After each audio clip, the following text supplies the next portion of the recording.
Explained by the Billy Meier contacts. Mysteries, myths, legends, conspiracy theories, historical inaccuracies, and more. Compiled by David Chance, revised October 18, 2023. Saint Germain Count of Saint Germain Theosophy. https://www.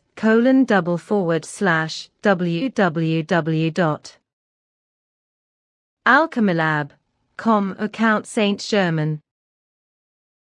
https://www. Sacred texts. Com ISRO, a CSG index. https://www. Saint Germain Foundation. org. See also Ascended Masters. Contact Report 044. Only this name here is known to me. This Saint Germain, a quite malicious person, who did many things deceitfully, supposedly in order also to fulfill dangerous things for the Freemasons, through which they in turn allegedly could seize control of the world, if not, as would be falsely asserted, order had been troubled for from the other side. Everything is naturally not correct. Rather, it is based on a pure invention of Freemason unfriendly elements. Saint Germain's real name is Rakoczy, whereby he also assigned himself other names as, for example, Aymar or Marquis de Betmore, and so forth. The name Saint-Germain was only used by the adventurer in his self-appointed status as Count Saint-Germain. Born in the sign of Aries in the year 1711 in Colonia, you call it Cologne today, although a Portuguese origin was attributed to him. He died in the year 1784 at the age of 73 years. In his lifetime, he was the greatest deceiver, charlatan, liar, and spy, and indeed in the service and commission of a sect in Germany which was obsessed with world domination at that time. He passed himself off as being 1,000 years old, whereby, however, he was often got entangled in his own statements, and so differences of up to 300 years age variation came about. In and of himself, he was of quite low intelligence, which he, however, through his enormous cleverness, cunning, manual skill, and alchemistic knowledge, and so forth, could again offset and even attained extraordinarily good results in sleight of hand that he then passed off as magical powers. He was subsequently named a Wonder Man, and no one even suspected that he was the worst deceiver of his time. Only a European Christian sect was oriented about this, because he was indeed a man who stood in their service and who also thereby endeavored to take counts, princes and kings, as well as clergy and other dignitaries, into his power in order thereby to make them amenable to the sect, whose members sought and thereby hoped finally to realize their plans for world domination. Therefore, he also primarily concerned himself around the high society of France, which, in keeping with the plans of the sect, was to be the next land annexed by Germany, through which already the greatest part of Europe at that time was to stand under the sect's control. The initiates of the sect at the time quite consciously spun a fable-intertwined legend around Saint-Germain in order to have him to appear in the light of an immortal and a master, although he did not belong as a member of the sect at all, which did not hinder him, Saint-Germain, from portraying himself as master of the sect and therewith as an initiate. He knew very well to expand the legend spun about him by the sect and to provide enormous fame for himself. It was only thereby astonishing that the sect had actually included him in their plans, in this form, as an outsider. A fact that we, from our side, also could not clarify. He received quite personally, from King Frederick the Great, the awarded honorary title of an immortal, after which Saint Germain implanted in him, with the power of his uncommonly high hypnotic capabilities, the notion that he, Saint Germain, was already 2004 years old. Frederick the Great was himself not conscious of the employed hypnosis, and was of the belief that he had obtained this knowledge about the age of Saint Germain through higher spirits, so also the knowledge thereby that the magician had an immortal-making elixir at his disposal that Saint Germain also manufactured after a corresponding discussion with Frederick the Great. In truth, however, the mixture was an evil broth made, out of various hallucinogenic poisons and drugs that called forth deep euphoria.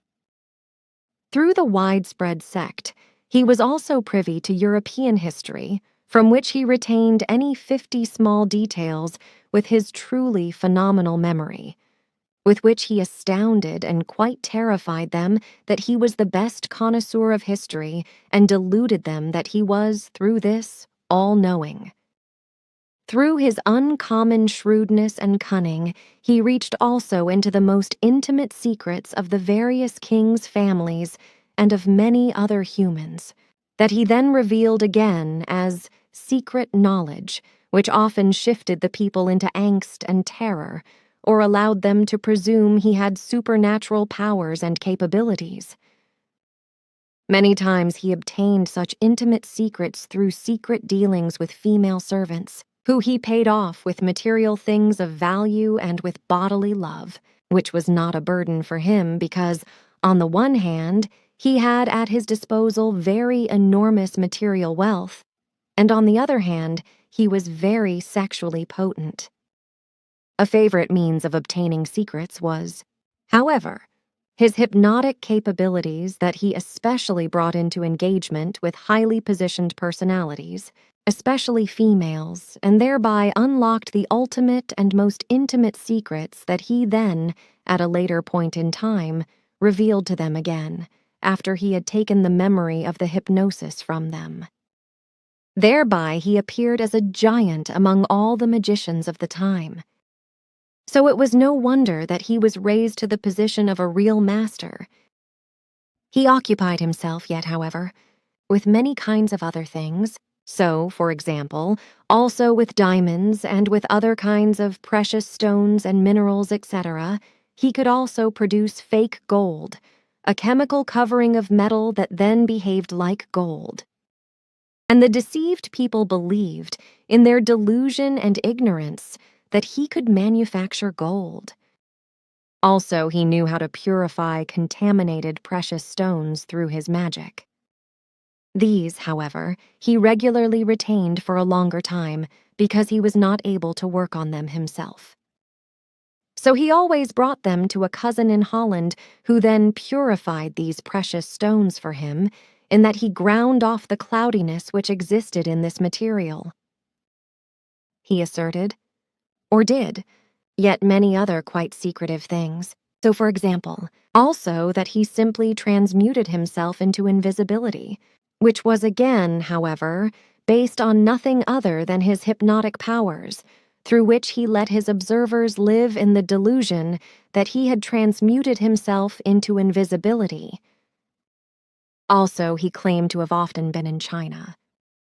Yet also that did not correspond to the truth, because he never left the European area.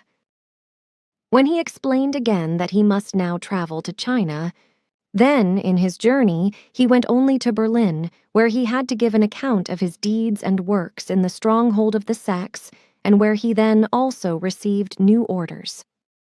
Very astonishingly, the sect alchemists instructed him also, in these times, in alchemistic matters whereby they rejuvenated him many times, also through their best means and through small and fine facial operations, whereby he also always awoke the impression that he did not age, but rather was constantly about 40 years old. This was brought about in Berlin in the stronghold of the sects of that time, but which no longer belonged to the actual mother sect. Rather, it was a splinter group that had established its seat there. The high seat of the real mother sect was namely in Vienna, and Saint Germain also worked for that. So he worked for 4 different masters at the same time, namely for France, for Friedrich the Great in Germany, who was his best and most benevolent defender, for the splinter sect stronghold in Berlin, and for the actual mother sect stronghold in Vienna. As Saint-Germain died at the age of 73, his alleged immortality could only thereby be saved by the Berlin sect always again and again seeking suitable men who resembled the appearance of Saint-Germain. They performed fine face alteration operations on them so that they were even more like the deceiver.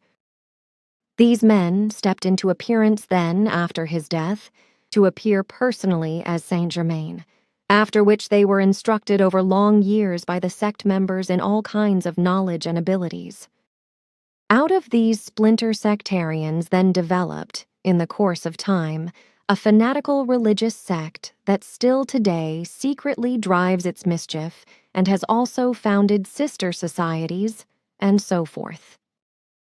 But the founding sect has not, up to today, left off seeking out suitable men which they make compliant with horrendous amounts of money, and whose appearance resembles Saint-Germain's, and that they then changed and made into initiates through engagement of operations on the facial characteristics, and through alchemistic and magical teachings, who are, however, in truth, only better conjurers, who they then allow to present themselves as Saint-Germain, and indeed until the current time. Contact Report 055. Saint-Germain, who in his present lifetime lives in Germany with a new personality as a simple fellow, although he bears the name Prince Roger de Pulaski, who became his characteristic through his birth in Bohemia, Bohemia. But he is still a deceiver, as you know from your acquaintance with him in Ammon and Bethlehem. Girl, I want to see that guy again. He bartered my ex-bride Miriam away when I was locked up in Jordan. Contact Report 440.